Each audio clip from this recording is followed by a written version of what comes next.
Applications of operations with fractions in practice.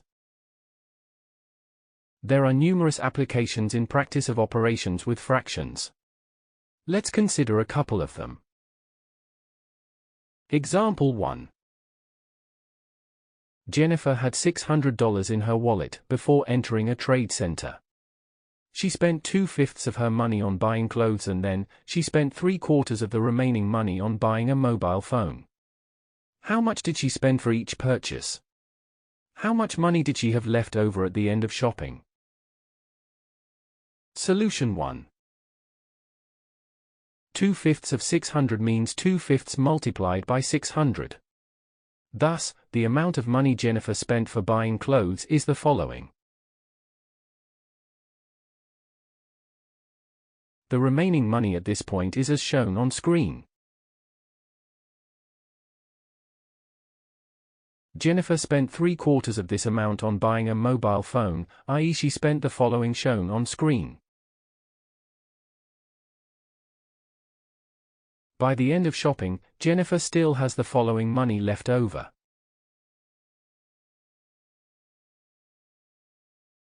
Example 2.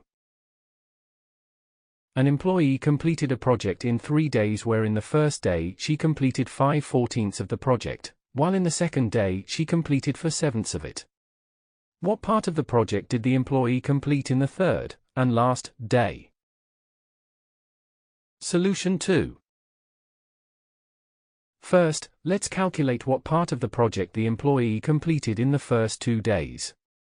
We have the following. The entire project represents the whole, which for convenience we can write as 1 or better, as 14/14.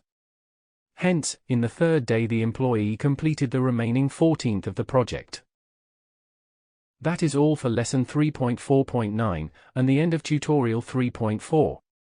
To continue this chapter please watch 3.5, Introduction to Converting Fractions to Decimals and vice versa. Thank you for watching. Make sure to like and subscribe to keep up to date with new videos. For more information, calculators, and tutorials, please visit www.icalculator.info.